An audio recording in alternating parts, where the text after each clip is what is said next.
Buenas tardes a cada uno de ustedes. Hoy nuevamente 27 de febrero del 2021, 3:30 de la tarde, y a la Academia Virtual se complace en presentarle a ustedes la ponencia del licenciado Roberto Sánchez, quien es juez de cumplimiento del primer circuito judicial de Panamá y el que nos acompañará en la tarde de hoy con el tema los derechos del sancionado frente a los derechos de la víctima.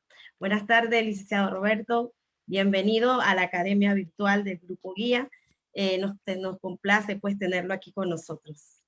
Gracias, buenas tardes. Primero que todo, pues gracias por la invitación y espero, no quiero invocar las leyes de Murphy, ¿no? Pero siempre con el tema de la tecnología a veces nos da algunos sustos. Sí, por eso estamos iniciando un poquito tarde porque tuvimos un problemita tecnológico, pero bueno, hay que seguir adelante y gracias por esperarnos, gracias a todo el público que está en el Facebook Live. En la tarde de hoy, pues como les decía, con nosotros el licenciado Roberto Sánchez para su ponencia. Inicio. Sí, cómo no, suyo, Bien, todo suyo el escenario. gracias. Extraño la mascarilla y de repente si estoy incómodo es por el uso de la mascarilla que nos ha dado tantas sorpresas y problemas de la identificación de la persona, pero ya uno hasta se acostumbra, ¿no? Bien, miren, eh, primero que todo, la advertencia necesaria respecto a que lo que diga no es vinculante en el ejercicio de mis funciones.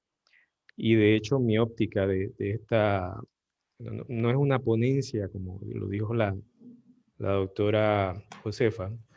Más que todo, yo le llamo un análisis de este grupo de derechos de las víctimas como de los sancionados. Y de hecho, lo he intitulado En búsqueda de la paz social. Primero que todo, siempre en el desarrollo de mis funciones, me ha interesado lo que es el ejercicio del derecho de la víctima frente al de los sancionados. ¿Y por qué? Porque en algunos casos mucho se ha dicho en algunos grupos, pues algunos compañeros, que el rol de la víctima en fase de ejecución es, si no secundario, prácticamente invisible.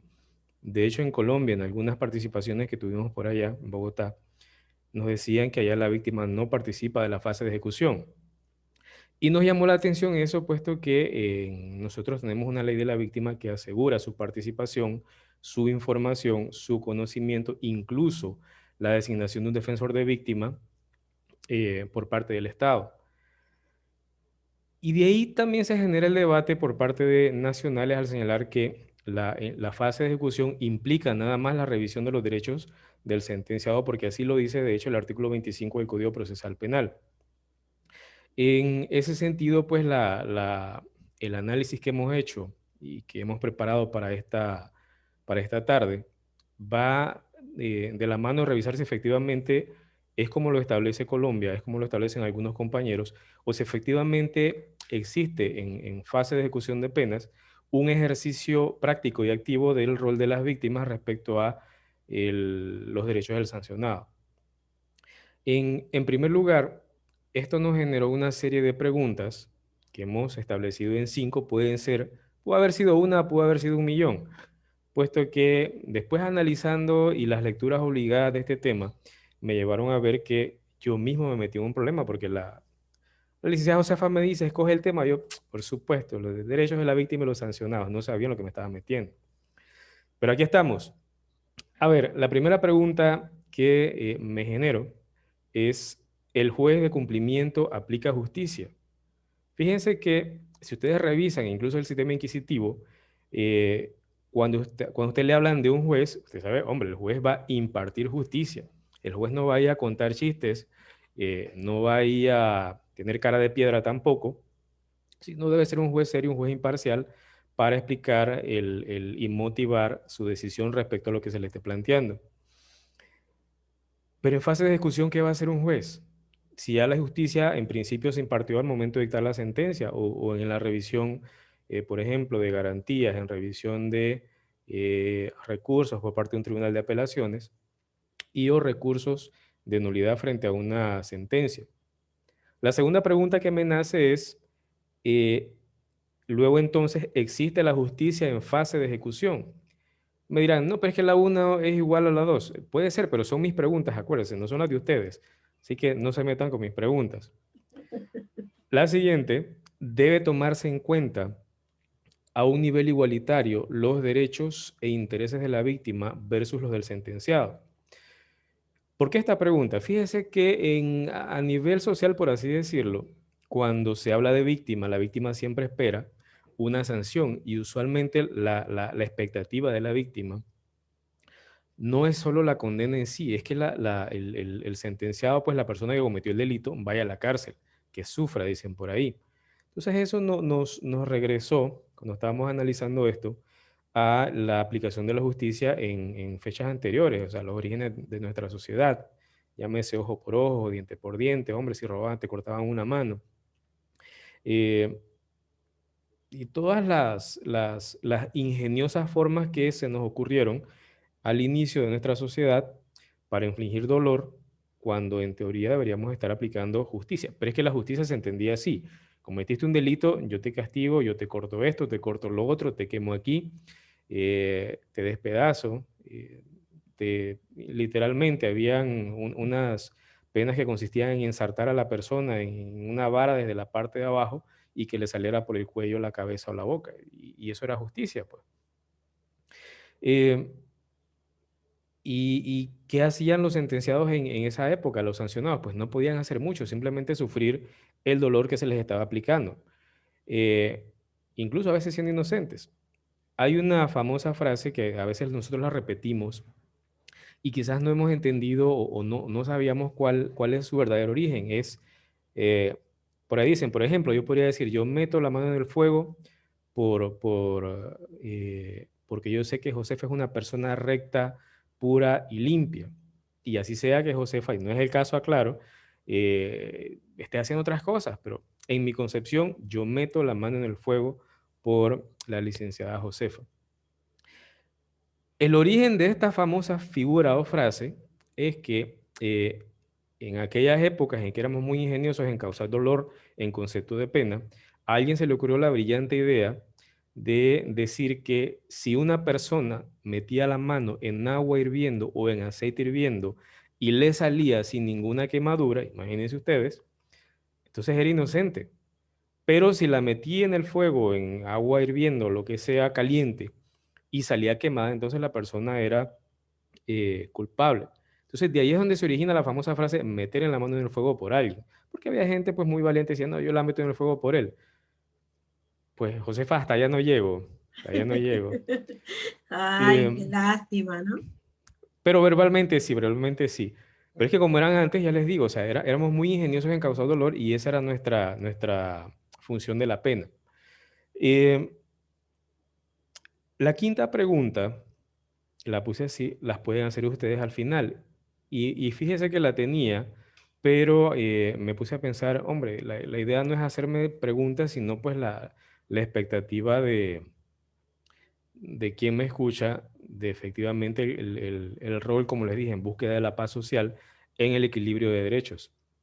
Bien, en este análisis que tiene mucho de jurídico y no quería hacerlo así, pero al final pues tiene mucho de jurídico.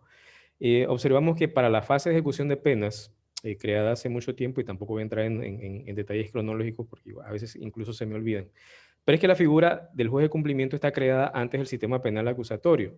Lo cierto es que en Panamá, el primer circuito inicia a partir de 2016, septiembre de 2016, y el Código Procesal Penal eleva a categoría, por así decirlo, de control judicial lo que es la figura de la ejecución de la pena. ¿Cómo era antes? Pues sí, siempre han existido los jueces del inquisitivo, los jueces de circuito y demás tribunales, pero lo cierto es que para las fechas anteriores a el Código Procesal Penal era muy limitada la acción del juez, llámese de circuito, juez inquisitivo, juez de la causa, en la fase de ejecución de penas. Era muy limitada, puesto que esto estaba prácticamente como función o facultad del sistema penitenciario. Conmutación de penas, libertades condicionales, figuras como estas eran propias y solo de el sistema penitenciario. Sí existía la figura de una libertad vigilada, de un trabajo comunitario, pero eran mínimas. En algún tiempo yo laboré en un juzgado de circuito penal, y pues recuerdo muy poco. Lo más que se aplicaban eran los famosos reemplazos de pena, pero cuando la persona aún no había ingresado al sistema penitenciario. Según el mencionado artículo 25 del Código Procesal Penal, esta norma te dice que la figura de la ejecución de pena o elevar esta a un control judicial es básicamente para que el sentenciado y su defensa puedan ejercer sus derechos. Entonces, de ahí es donde entendemos, algunos de nuestros compañeros con los que hemos conversado esto, sostienen y fundamentan que la fase de ejecución es solo para revisar y velar por los derechos del sentenciado. Pero es que el artículo 25 lo dice, en principio, para que el sentenciado y su defensa puedan ejercer sus derechos ante una figura jurídica. Pero antes del 25 está el 3. Y para mí siempre el orden de los factores, en este caso se importa, el orden numérico de las normas, pues siempre tiene una razón. Y fíjense que el artículo 3 del Código Procesal Penal dice que en el proceso se observan, entre otros, los principios de contradicción, inmediación, oralidad, estricta igualdad de las partes, constitucionalización, entre otros. Y no vamos a entrar acá a hablar, porque no me va a dar el tiempo y tampoco me van a dar permiso de lo que es el principio de contradicción, principio de inmediación, pero sí quería referir lo que es, por ejemplo, el principio de igualdad de las partes. Entonces, se dice que este principio implica que las partes deben disponer de todos los medios en iguales condiciones, tanto para defender como para fundamentar y pretender sus intereses, garantizándose pues que el juez les dé las mismas o les permite el uso de las mismas herramientas para la postura de sus requerimientos. Esto va de la mano con el principio de igualdad de armas, con la parte probatoria. Y por supuesto el de constitucionalización, que es la fundamentación directa de lo que establece la Constitución sobre el proceso penal. Entonces, si se crea la figura de la figura jurisdiccional o la figura de un juez de cumplimiento, el solo hecho de nombrar un juez ya nos está diciendo de que no se trata de una entidad administrativa a quien simplemente va a llegar una parte, un defensor, y va a decir, juez, yo quiero que usted me dé un trabajo comunitario. Entonces el juez va a decir, bueno, requisito 1, pena menos de 60 meses, visto bueno de junta técnica, aceptación del sentenciado, listo, gancho, gancho, gancho, puede irse, trabajo comunitario concedido. Siguiente. No es así, no es así. Por eso les digo, hay una necesaria revisión de equilibrio de derechos de víctima y sentenciado. Y esto va de la mano porque ¿para qué creamos un juez si solo va a estar poniendo ganchitos y diciendo siguiente? O sea, el juez tiene la obligación de revisar las peticiones que se le presenten y garantizar, como les dije anteriormente, esos principios, por ejemplo, de igualdad de armas, de contradicción, incluso de inmediación. Si pudiéramos definir lo que es la facultad, la función jurisdiccional, perdón, esta se entendería como la que se encarga a un poder judicial y va encaminada a la declaración de un derecho, por así decirlo, en ocasión pues de lo que se le esté presentando en ese momento. Y como dije, motivados. El juez de cumplimiento tiene que motivar al igual que un juez de garantía, un juez de juicio, etcétera. Y obviamente la decisión de un juez sometido a los controles que establece la ley es recurrible, o sea, puede ser recurrida ante un juzgado superior. Esto nos lleva a la conclusión de lo siguiente. En primer lugar, que la víctima es parte importante del proceso. En segundo lugar, que el proceso penal, acusatoriamente, tiene entre sus fases la de la ejecución de la pena. En algunas presentaciones que he observado, y siempre levanto la mano y no me parece, y tengo que defender a capa y espada, que dicen, el proceso tiene 3 fases. ¿Cuáles son? El de investigación, fase intermedia y fase de juicio. Y yo aquí con ansias esperando y que digan, y la fase de cumplimiento para sentirme bien, ¿no? Y no dicen nada. Yo digo, hombre, ¿qué pasó? ¿Será que se equivocaron de código? Entonces yo así como con mucha vergüenza y pena, con mi mano así que no se quiere levantar, yo digo, ¿y qué pasa con la fase de ejecución? Entonces ahí me dan algunas explicaciones, pero el punto es que yo quedé alegre porque dejé sentado que la fase de ejecución es una del proceso penal acusatorio. Eh, mm, entraríamos aquí en una discusión, y siempre me parece interesante este tipo de discusión, pero lo cierto es que la fase de ejecución, damas y caballeros, es una de las del proceso penal acusatorio. Para eso está el juez de cumplimiento, si no estuviera. Y además los otros principios procesales que ya les mencioné. Y si entonces la fase de ejecución es una de las fases del proceso penal acusatorio y el código dice que la víctima tiene derecho a participar en todas las fases del proceso, ergo, la víctima tiene derecho a participar en la fase de ejecución de penas, la última fase o fase de cumplimientos. Y si es así, entonces también tiene derecho a que se revisen, y voy a ser redundante, sus derechos. ¿Para qué queremos una víctima que vaya a la audiencia y esté callada? ¿Para qué queremos una víctima que vaya incluso con un defensor de víctima y se le diga, sabe que usted aquí no puede hablar porque ya sus intereses se vieron cumplidos y llenados en una fase de juicio? Esa revisión también la he hecho y en principio nos hacíamos ese cuestionamiento cuando, por ejemplo, en una audiencia, recuérdense y quizá me voy a adelantar un poco, la víctima tiene derecho a constituirse como parte querellante en el proceso, ¿no? Si es querellante, obviamente ya está constituida como tal e incluso puede recurrir cualquier decisión. Pero si la víctima no lo decide y se entiende solo como denunciante o como víctima en sí, o sea, como víctima afectada por la comisión de un delito, pues solo tendría derecho a ser escuchada, si lo dice el código. Si no, pues forma parte y tiene todos los derechos como tal en el proceso.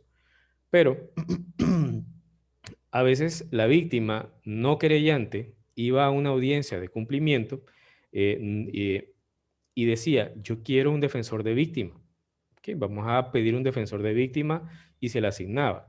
Y cuando iba el defensor de víctima decía el abogado defensor, él no puede hablar porque no es parte en el proceso. El código lo dice, no es parte en el proceso, no tiene derecho a presentar pruebas ni nada, es cierto. Puede presentar pruebas un defensor de víctima cuya representación no esté constituida como tal. Yo pienso que directamente no. Ahí entraríamos en otra discusión de lo que son los formalismos en fase de ejecución de pena, donde efectivamente hay una revisión de pruebas, pero la misma figura permite el ejercicio más, vamos a decir, sencillo de lo que se está debatiendo. Pero ahora bien, nos guiamos siempre en lo que dice el código. Regresando a la pregunta que nos hacíamos, ¿puede la víctima, con un defensor de víctima, participar en el acto de audiencia? Pues yo pienso que sí. ¿Qué es lo que hemos hecho para garantizar este derecho? Pues como decían los defensores de víctima, ustedes me convocan a esta audiencia y no me dan uso de la palabra. Yo decía, tiene razón. ¿Qué estamos haciendo entonces? ¿Le damos el valor a la víctima o no se lo damos? Eh, y ojo, este valor no es por encima de los del sentenciado. Para mí están en iguales condiciones, en un nivel de igualdad en su propia medida en el desarrollo de la audiencia. Entonces consideramos que sí, el defensor de víctima puede hacer uso de la palabra, incluso la víctima directamente puede hacer uso de la palabra, al menos así hacemos el ejercicio en nuestras audiencias. Si nos estamos equivocando, hasta ahora nadie nos lo ha dicho, pero es lo que observamos de los principios procesales. Utilización de términos jurídicos. Si la defensa presenta pruebas, se le corre traslado al Ministerio Público. El Ministerio Público, pues obviamente es parte del proceso. Este dice, me opongo, no me opongo, pues esta prueba, qué sé yo. ¿La víctima puede hacer esa revisión de pruebas? Yo considero que no en la medida de lo que establece el código respecto a lo que es parte en el proceso. O sea, yo no le puedo trasladar formalmente las pruebas a una víctima que no se ha constituido como querellante. No obstante, puedo hacerle una pregunta similar a, ¿usted tiene alguna consideración respecto a lo que se ha debatido en las pruebas? La víctima decidirá si dice o no, pero no es vinculante jurídicamente al momento de valorarlas. Ojo, jurídicamente hablando. La siguiente conclusión originaria pues a este momento a la que hemos llegado, como es de conocimiento de todo, pues la víctima se puede constituir en parte en el proceso En algunos casos se ha tratado de preguntar si la víctima en fase de ejecución se puede constituir como querellante, pues la respuesta la da el código. El código es claro al señalar en qué momento y en qué fase la víctima se puede constituir como querellante y no es la fase de ejecución eh, para hacerlo, pues es previo a esto.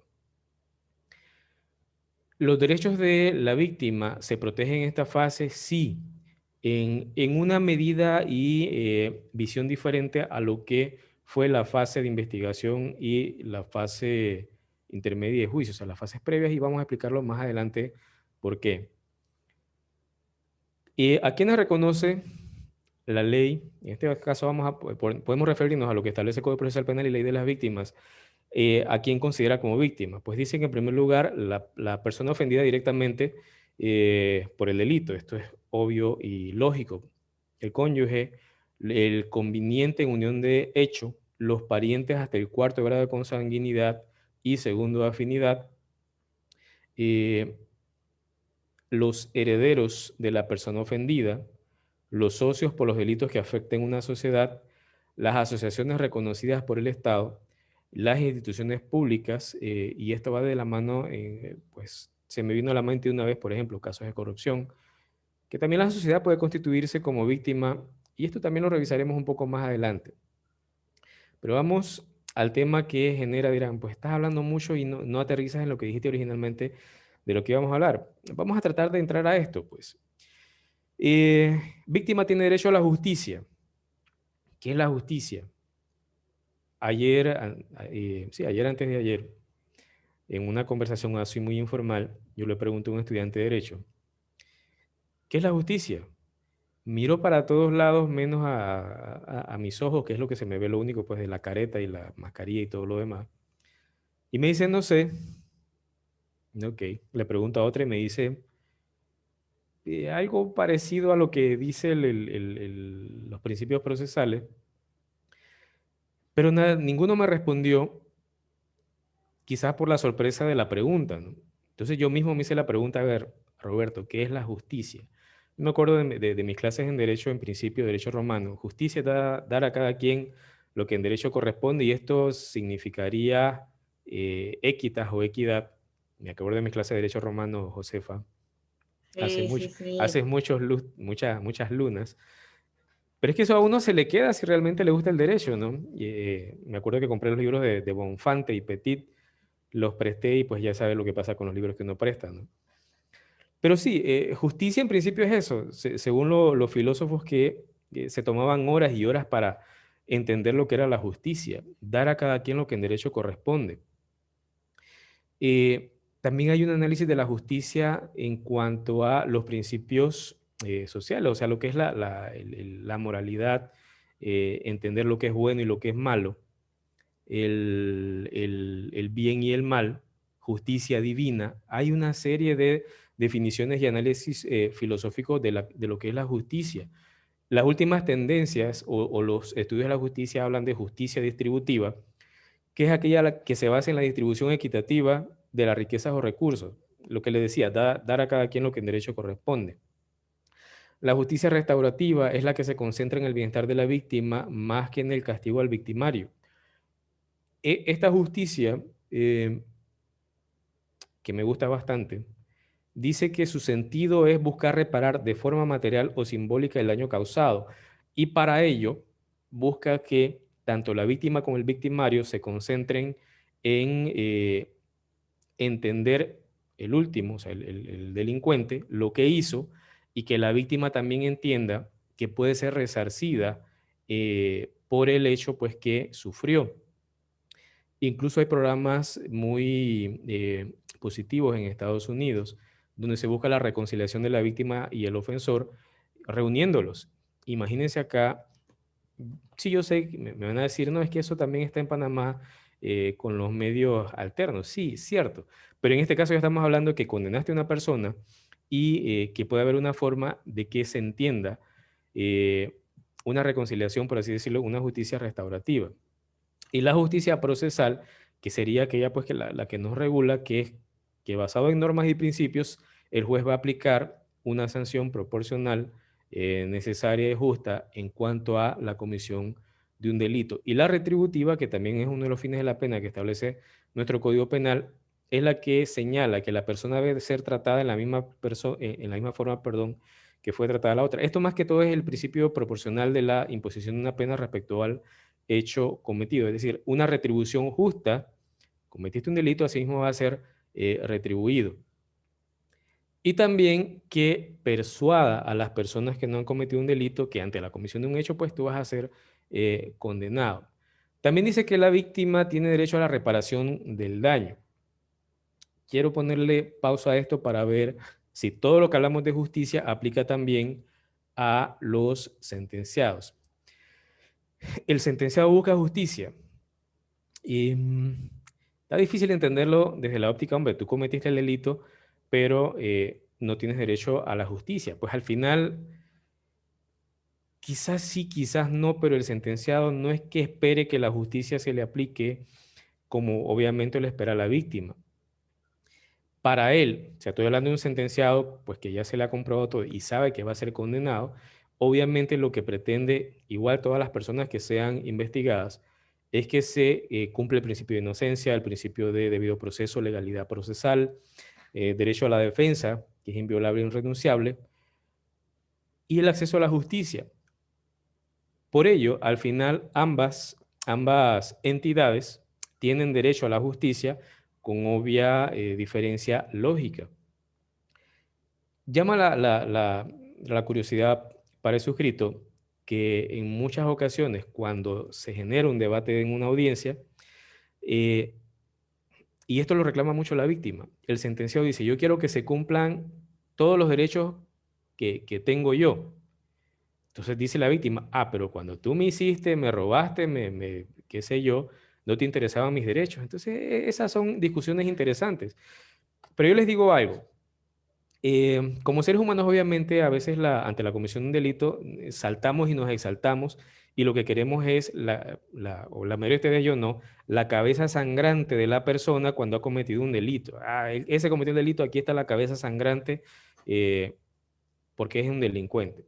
Y vienen las ideas de la pena de muerte y todo lo demás, aumento de penas, actualmente estamos en una de ellas, por la comisión de delitos que afectan a la sociedad en determinados momentos y que lo que se nos ocurre en ese momento es el aumento de penas. Advierto, no estoy de acuerdo con el aumento de penas. Pero lo cierto es que, fíjese, obviamente uno no espera caer nunca en calidad de investigado ni obviamente sentenciado, pero si así lo fuera, usted no estaría pensando en pedir que se le cumplan todos sus derechos y garantías fundamentales. Por supuesto que sí. Igualmente como investigado. Y el derecho de inocencia que no aplique en fase de ejecución por razones obvias, usted lo va a exigir desde el día que inicia la investigación hasta el último día que es vencido en juicio con una sentencia condenatoria. Pero lo cierto es que tiene derecho un sentenciado a pedir que se le cumplan todos los derechos habidos y por haber en nuestras normas y en convenios internacionales, pues sí, y también la víctima. Es así de sencillo.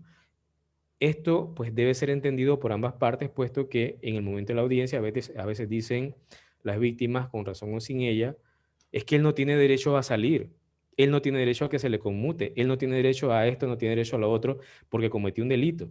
Pues sí lo hizo, pero tiene derechos.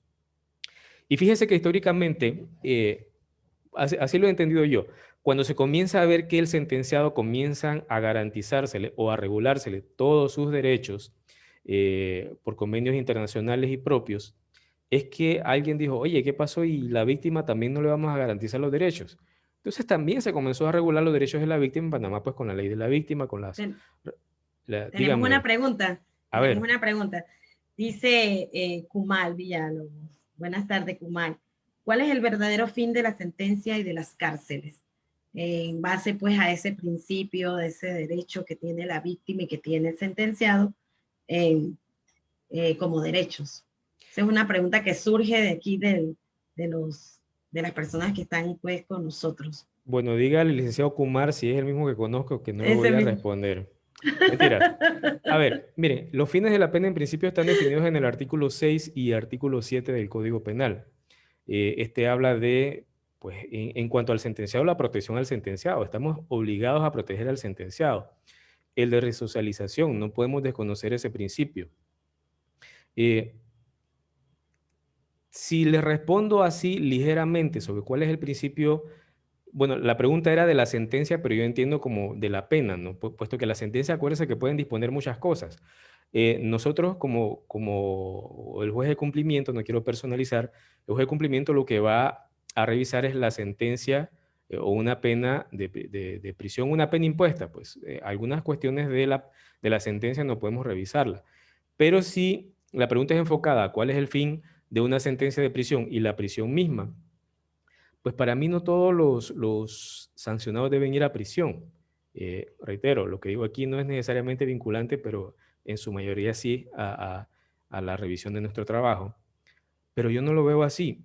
Hay penas que son tan cortas, penas de 1 año, penas de 2 años, eh, penas, por ejemplo, de estas personas que ya no se ve mucho contra delitos de derechos de autor, venta de CDs, por ejemplo, que a veces el Ministerio Público, haciendo su rol, claro, que vaya a la cárcel, que se le revoque, que se le esto, pero digo, hombre, pero ¿para qué vamos a meter a una persona que, con este delito a una cárcel si la finalidad de la misma no es otra? Perdón, el artículo 6 del Código Penal habla de proporcionalidad. Entonces, en ese mismo sentido, para mí aplica en fase de ejecución. Recuerden que el artículo 6 habla del al momento de la imposición de penas deben ser proporcionales. Para mí, igualmente, si revisamos el 7, que son los fines de la pena, esta proporcionalidad es necesaria también al momento de revisar una pena sustitutiva o una forma de cumplimiento de pena. Pero esto también, ex compañero Kumar, fuimos compañeros en algún momento, y apreciado también amigo Kumar, va de la mano con la individualización de los casos. No todos los casos son iguales. Y fíjense, ante mismos hechos, o sea, hechos parecidos, imagínense un robo, por ejemplo, incluso un homicidio. Un homicidio no se va a ver de la misma manera en una audiencia de fase de ejecución respecto a la participación de la víctima. Y le doy un ejemplo. En una audiencia donde se revisaba un homicidio, obviamente la víctima sobreviviente, que era la madre, el abogado estaba pidiendo una libertad vigilada y estaba la madre de la víctima, ¿no? Entonces, la fiscalía se oponía con mucha efusividad a la libertad vigilada, el delito era grave, se perdió la vida de una persona y otras consideraciones, y se para la víctima, una señora bastante humilde, y dice, ¿sabe qué? Mi hijo falleció. Y el hecho que él esté preso, esté en libertad, no lo va a recuperar. Yo no voy a recuperar a mi hijo con que él esté en la cárcel o esté libre. Me dice, es más, para que se pierdan 2 vidas, es decir, que se pierda una en la cárcel y la de mi hijo que ya falleció, yo prefiero que él aproveche su vida. Y si se le está ofreciendo una pena sustitutiva, obviamente la señora no dijo pena sustitutiva, la señora dijo, si se le está ofreciendo una oportunidad de salir y él la va a aprovechar, pues que la aproveche. Es más, dice, yo en este momento no me opongo a esta solicitud y quiero que él salga. Porque, y otros aspectos pues ya personales, dice, yo ya lo perdoné. Entonces de nada me sirve a mí que él siga en la cárcel. Consideraciones jurídicas y obviamente lo que establece la víctima en el acto de audiencia se le concede libertad vigilada y cuando finaliza, algo que me llama mucho la atención es que la señora vaya a abrazar al muchacho. Entonces, por eso les digo, o sea, estas son cosas, y en otras audiencias la víctima se ha opuesto rotundamente a un delito de hurto. Nos hurtaron, pues, una cosa mínima. Por eso le digo, cada caso es independiente y la ejecución de pena, amigo Kumar, aplica de la misma manera, revisando también el perfil del sentenciado y su intención de regresar a la sociedad con elementos positivos propios. O sea, no se podría regresar a la sociedad a un individuo que no es interesado por regresar a esta. Así mismo es. Igual tenemos una pregunta o una aclaración por parte de una compañera aquí que dice, la señora Felipa, la licenciada Felipa dice, esa restitución del derecho de la víctima es de carácter subjetivo. Bueno, ya tú lo dijiste, por los daños eh, que no se pueden reparar como físico, psicológico, moral, en delitos de violación ni decir en los de homicidio. O sea, ¿cómo se ve ese derecho de la víctima? Me imagino que lo que ella quiere preguntar es con relación a esos tipos de delitos, cómo ella... Bien, miren, obviamente el tema de la reparación económica a la vida no se le puede poner precio. Y esto se ve mucho, si era un delito de homicidio, por ejemplo, a los delitos de homicidio culposo. Cuando usted sale en su carro, eh, hay gente que agarra el carro y piensa que nuestras calles pues son vías de carrera y se meten aquí, se meten, aceleran y, hombre, pues atropellan a una persona y fallece. No vamos a debatir aquí la naturaleza jurídica del homicidio doloso, lo cierto es que quitó una vida por imprudencia.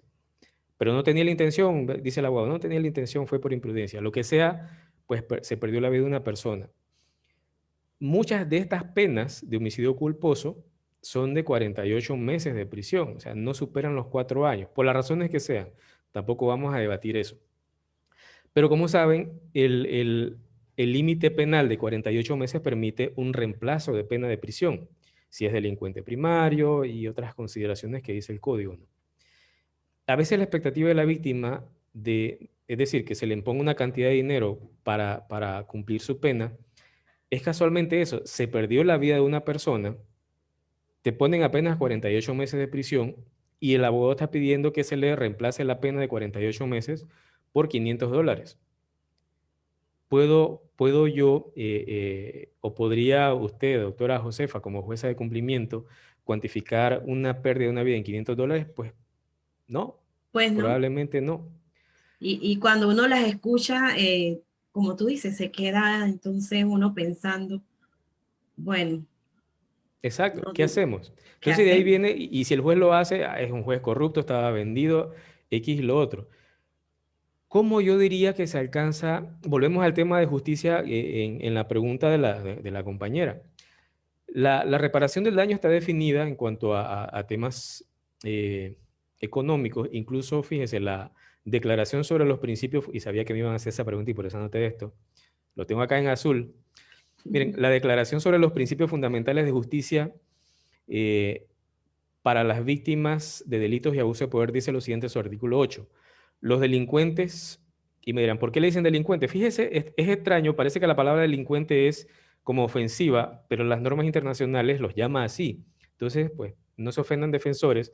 Si a veces un juez le dice, es que el delincuente que está a lo suyo, pues, le dicen las normas internacionales. Pero bien, dice, los delincuentes o los terceros responsables de su conducta resarcirán equitativamente cuando proceda a las víctimas, a sus familiares, a las personas a su cargo. Ese resarcimiento comprenderá la devolución de los bienes o el pago de los daños o pérdidas sufridos, el reembolso de los daños realizados como consecuencia de la victimización, la prestación de servicios y la restitución de derechos. Obviamente ese concepto del instrumento internacional abarca varias consideraciones, pero al final, volvemos a la misma pregunta, ¿cuánto cuesta la vida de una persona? Pues es invaluable, es invaluable. Y estos días alguien me hacía una pregunta así en términos generales, me decía que un familiar suyo, víctima de un accidente de tránsito, quedó con lesiones serias que le han impedido caminar bien, hablar bien, es decir, problemas motores e incluso, entendí pues, psicológicos obviamente, y ya se está pidiendo un reemplazo de pena. No se podría calcular ni se podría llegar a equiparar el derecho afectado moral sobre la cuantificación económica. El código por eso te da la respuesta. En el artículo 59, si mal no recuerdo, dice que si vas a reemplazar por una pena de 10 multas, tú debes calcular los ingresos de la persona y puedes afectar hasta el 50%. Es decir, si una persona gana $1,000, te puede afectar $500. Eso es lo que dice el código en términos generales. Y ahí viene la otra parte interesante, la facultad discrecional. ¿Qué implica la facultad discrecional? Muchas cosas que tampoco voy a entrar acá porque me echa la doctora Josefa de aquí.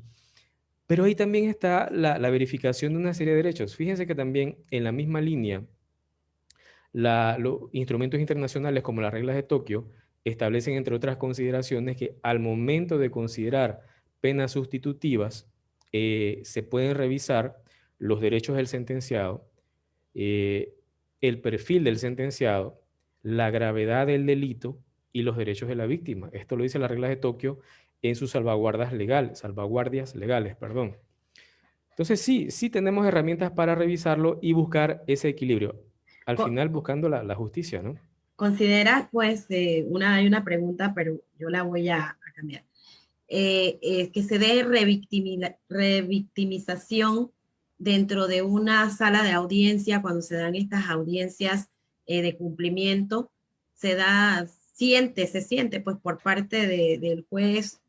La pregunta es más directa de los jueces, si en algún momento la víctima pues se siente revictimizada. Miren, este es un elemento, es como una espada de dos filos, por así decirlo. Sí, A veces nos empecinamos de manera errónea, poniéndolo así, en que la víctima participe en el proceso, en la audiencia, perdón, en fase de ejecución. En primer lugar, hay hechos que revisamos, porque también vemos los inquisitivos, que ocurrieron hace más de 10 años. La víctima probablemente ya ni se acuerde. Y nosotros, cuando vamos a notificarlos, agarramos y es como decir, o sea, hacemos así en la herida que probablemente ya estaba cerrada y olvidada, y le decimos: víctima, si usted se acuerda que hace 10 años, que hace 5 años, a usted le robaron, le apuntaron con un arma, le pusieron un cuchillo aquí, o probablemente hasta le dispararon. Entonces ahora es que vamos a hacer una audiencia nuevamente y queremos que usted venga. Ya les digo, estamos despertando algo que probablemente ya había sido superado en alguna forma, eh, y revictimizamos. Al final lo estamos haciendo. Y no se diga en un caso de delitos sexuales. Eh, he escuchado de situaciones donde la víctima, en caso de delitos sexuales, viene a la audiencia, quizás un tema de comunicación que no se le explicó, que no necesariamente tenía que venir, que podía designar a un defensor público o simplemente pues no venir. Y se le dijo: usted tiene que venir al acto de audiencia, pues a través de los auxiliares. Y la víctima, cuando ve a su ofensor, a quien le causó pues la violación directamente hablando, sentado ahí al lado de ella, y los que conocen las salas pues saben que no son muy grandes, y hay víctimas que se han desmayado. El sistema falló. Así de sencillo, el sistema falló. Revictimizamos nuevamente a una persona que probablemente ya estuvo en un programa y había superado de alguna forma eh, estos hechos. pero es obligatorio notificarla, o Es obligatorio es notificar. obligatorio notificarla.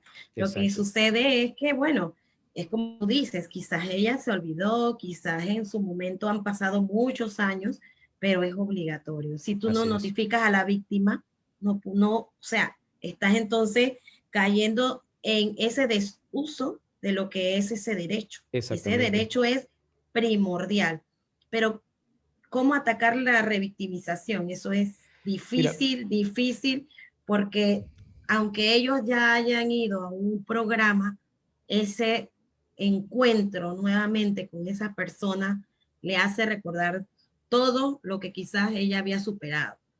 Y no solamente les pasa a ustedes, Roberto, nosotros también, al momento de hacer una audiencia de garantía, exacto.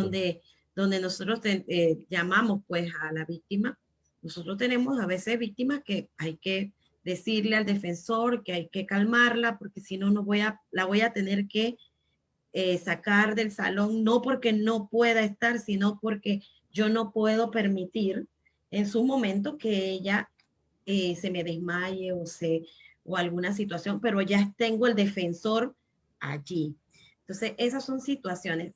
Roberto, tengo una pregunta que la voy a responder yo porque creo que la compañera la ha hecho, pero es de garantía. Ok. En realidad, el sentenciado o la persona que se encuentra todavía en fase de investigación y que en su momento está retenido en un centro carcelario es por una medida cautelar, es porque en el momento que se tomó la decisión se tuvo que ver los riesgos procesales que se dieron en ese momento de la ejecución de ese hecho y que pues dan lugar a que el juez de garantía tome una decisión con relación a la argumentación que se ha presentado dentro de esa sala de audiencia. Eso era lo que le quería pues decir para que no se nos quedara la pregunta en el aire. Sí, así que también no sé si tenemos otras preguntas. Dice, un honor escuchar la ponencia del licenciado. He estado en, en la sala, me ha correspondido estar también en la sala y cómo se actúa pues en las decisiones de la sana crítica. con relación pues a las opiniones pues del jurisconsulto, que son muy atinadas. Eso es lo que te manda también a decir la persona que está participando con nosotros. Gracias, gracias. Bueno, de eso se trata. O sea, tampoco, por eso les digo, al principio advertí que no las locuras que diga acá necesariamente puedo decirlas allá. Pero obviamente pienso que una cosa va ligada a la otra, ¿no? Lo cierto es que, fíjese, la protección de la víctima es delicada. Y ¿por qué yo insisto tanto en eso? El sentenciado tiene por obligación pues el cumplimiento de sus derechos y los defensores pues lo hacen muy bien.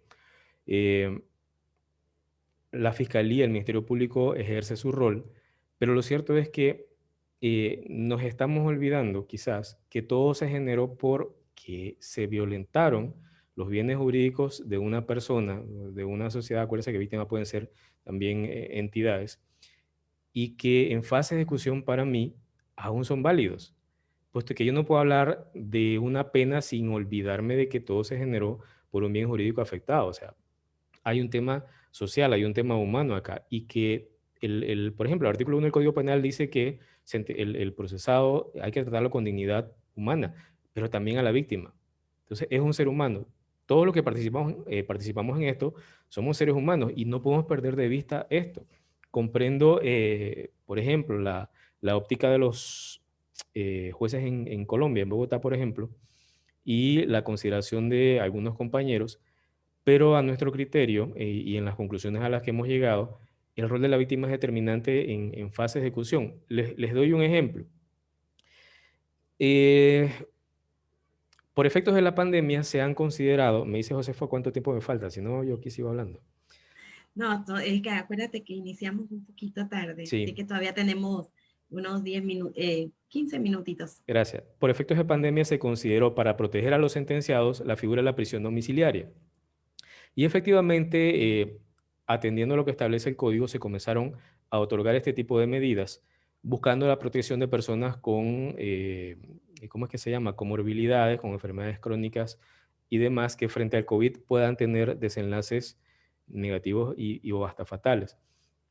Pero lo cierto es que no era tan fácil como pensábamos, porque imagínense, cuando casualmente nos llega un delito sexual de una persona que haya sido condenada a este, y que me ofrezcan como residencia la casa muy cercana a la víctima, casualmente aquí es por eso que les digo, la importancia de la víctima en fase de ejecución.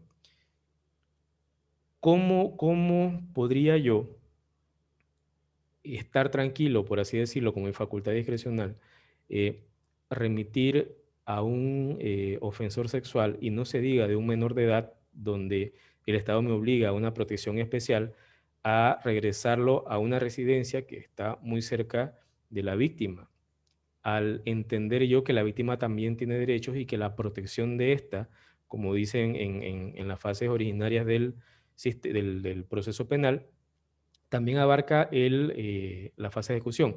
En otras palabras, si la víctima tiene derecho a la protección durante la investigación hasta el juicio, pues también la tiene acá. Incluso algunas de las condiciones que yo puedo poner o que ponen los jueces es que no se acerque a la víctima. Y en las sentencias, algunos jueces, como una pena accesoria, ponen prohibición de acercarse a la víctima por tanto tiempo. Así que no me pueden decir que la víctima no tiene importancia si la propia ley te dice que aún después de la fase de ejecución tú puedes poner medidas que protejan a la víctima. Eh, no quería tocar este tema porque sé que va a levantar muchas pasiones, pero los delitos cuando se trata de menores, esto es algo muy difícil, y más aún cuando son temas de violencia doméstica, delitos sexuales. Esto obviamente levanta muchas pasiones, y más si usted es padre o es madre, sabe lo que es cuidar un hijo, etcétera. Eh, pero ahí ya les digo, es difícil, pero el juez no se puede inclinar sobre un derecho, sobre otro. Por eso les digo, equilibrio. Es importante mantener el equilibrio. Eh, recordando también lo siguiente, si hacemos un balance por ejemplo, qué derechos coinciden entre víctima y sentenciado, aprovechando los 10 minutos, el código dice que a la víctima se le respeta su dignidad humana, pues también al sentenciado. Que a la víctima hay que darle justicia en tiempo razonable, justicia tardía no es justicia, dicen por ahí, y es muy cierto, pues el sentenciado también tiene ese acceso a la justicia en tiempo razonable. ¿Cuál sería una diferencia? Por ejemplo, la participación de los sentenciados en un acto de audiencia. eh, Corrijo, el derecho al uso de la palabra, y a esto iba con lo anterior, es uno de los que tiene sentenciado, derecho a hacer uso de la palabra en las audiencias, con la diferencia que la víctima, pues lo que diga, si va a ser sometido a un interrogatorio, por ejemplo, está bajo juramento o tiene que protegerse más de lo que diga respecto, etcétera, perdón, pero el sentenciado está libre de apremio y juramento al momento de hacer uso de la palabra. A veces la víctima en los actos de audiencia dice, es que esa persona me robó, me hizo, y comienza pues a levantarse en ánimos, con derecho, a veces sin él, entonces uno tiene que decirle, oiga, señora, acuérdese el respeto. Sí, pero es que él me robó, y sí, señora, pero con respeto, por favor. Uno también tiene que ponerse en la óptica de ellos, de sus reclamaciones, ¿no? Y el sentenciado a veces dice, yo soy inocente, y la víctima más se molesta, pero es que él tiene derecho a hacer uso de su palabra libre de juramento y apremio. Ambos tienen derecho a una justicia gratuita, ambos tienen derecho a ser oídos por el juez, eh,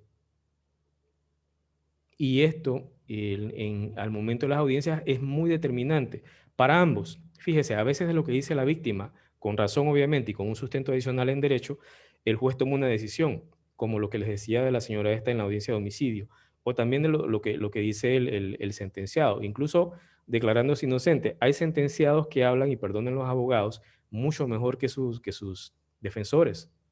Yo he tenido, y sin hacer uso de estos alegatos grandes, dice, señor juez, esto y esto. Y hombre, este hombre está preparado para regresar a la sociedad.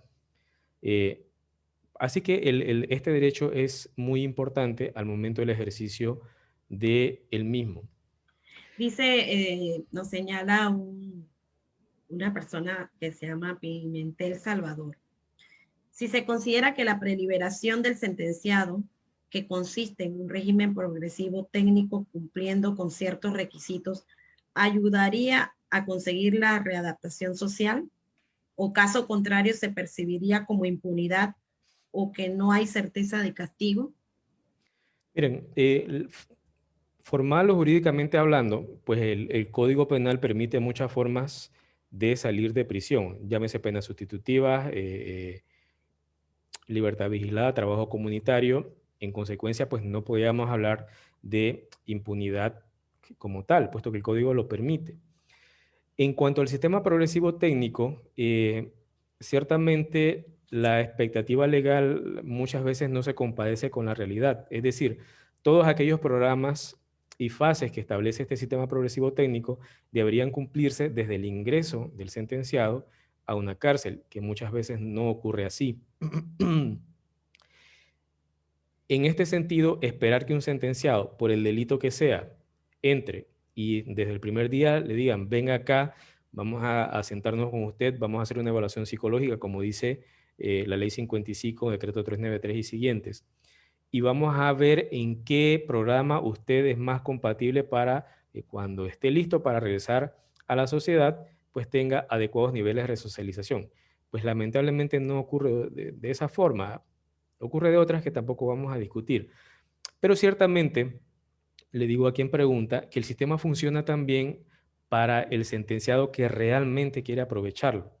Entonces también hay una situación importante del interés que tenga el sentenciado en querer regresar a la sociedad. Y a veces yo les digo, usted puede decir que es inocente y tiene todo el derecho y no vamos a decir obviamente en la audiencia y probablemente lo sea porque no, pues ya está sentenciado. Pero el sistema progresivo técnico fue preparado casualmente para que usted ingresara a la cárcel, aprovechara los programas del sistema y que finalizada la condena o próximo a finalizarla, pudiera hacer uso de las penas sustitutivas de las que les hablaba. No es impunidad, ya les digo, en primer lugar, porque si se aprovecha positivamente el sistema progresivo técnico, la persona efectivamente puede salir con mejores índices de resocialización. Ahora bien, nos generaría la pregunta, ¿qué es la resocialización? Y también yo tendría que pedirle más café a Josefa porque aquí nos quedaríamos. Les doy un Como ejemplo. no, tenemos para hacer otro día, ¿no? Un caso sencillo y que pasó. Y voy a mencionarlo porque obviamente es un proceso conocido por todos. Hay un señor, bueno, ya está en libertad vigilado, ya terminó, no me acuerdo, que fue sentenciado, pero el punto es que pertenecía a la Superintendencia del Mercado de Valores, Ignacio Fábrega, creo que se llama. Señor Ignacio fue condenado por un delito, pero él, en su perfil personal, era una persona creo que con un grado de escolaridad a nivel de maestría, si mal no recuerdo, hablaba 2 idiomas, y cuidado que más, y pues fue condenado. Entonces, cuando esta persona ingresa a cárcel, decían las audiencias, según nos refirieron, dice, es que en la cárcel lo que hay es alfabetización, yo ya sé leer y escribir. Hay universidad, pues yo soy graduado. Entonces, ¿a qué cursos yo voy a entrar? La edad que tengo no da para que yo me ponga a limpiar monte, qué sé yo, recoger basura y los otros programas que ofrece la cárcel. Entonces dice, ¿qué yo hice? Yo me ofrecí para dar clases de inglés, pero nadie quiso ir a mis clases. Entonces, ¿cómo observamos la óptica de la resocialización de una persona que en teoría tenía todos los niveles que la sociedad espera de una persona resocializada? Estudio, trabajo, etcétera. Por eso les digo, son muchas aristas a ver en el tema de la resocialización. Preguntan, y yo creo que ya para ir cerrando, se dice Oscar Trejos que si ese acceso a no tener derecho a estar eh, con la persona en esta pandemia daría pues una violación a esa garantía fundamental del derecho a defensa. Bueno, Repítame la considero pregunta. que si o sea, que si el acceso a no tener con la persona detenida, esa, esa familiaridad, me imagino como persona, porque él dice no tener acceso de persona a persona para la debida defensa efectiva en cuanto a las gestiones ante la Junta Técnica, eso se violaría derechos y garantías fundamentales. Bueno, creo que estamos en un tiempo que la tecnología nos debe apoyar y bueno, me voy a adelantar a la respuesta porque es que también creo que también estamos viendo eso en las situaciones de las audiencias, ese derecho a defensa. Pero esa es la pregunta que hace Oscar Trejo con relación a la gestión ante la Junta Técnica. Si Mire, daría lugar. obviamente la ley 55 contempla una serie de derechos que tiene el privado de libertad frente a la esfera administrativa.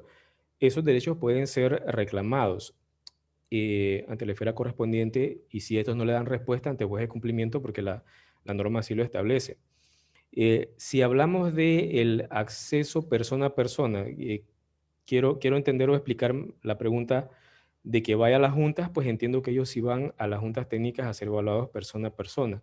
Si hablamos del acceso abogado privado de libertad directamente, pues entiendo que se habían establecido algunas formas para que se diera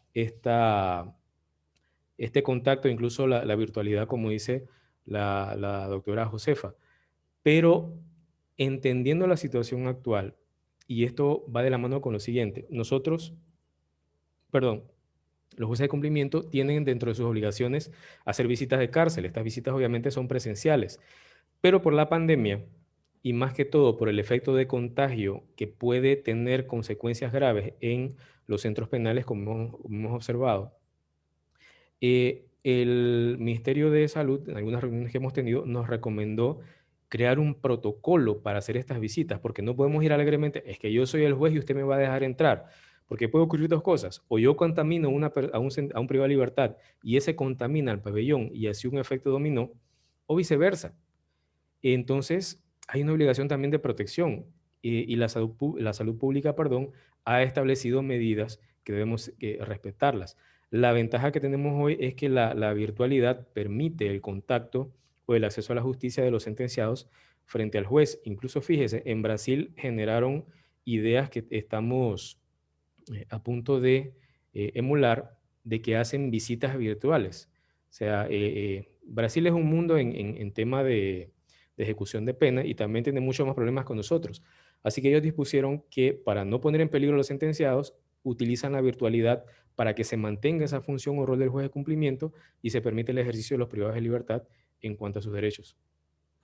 Bueno, hemos llegado pues al final de nuestro programa del día de hoy. Queremos darte las gracias, Roberto, por tu tiempo, por de verdad estar aquí con nosotros. Tienes muchos saludos en Facebook Live de Grupo Guía. Las personas están muy agradecidas por tu ponencia, por tu exposición, por tu compartir, como tú dices, que no era una ponencia.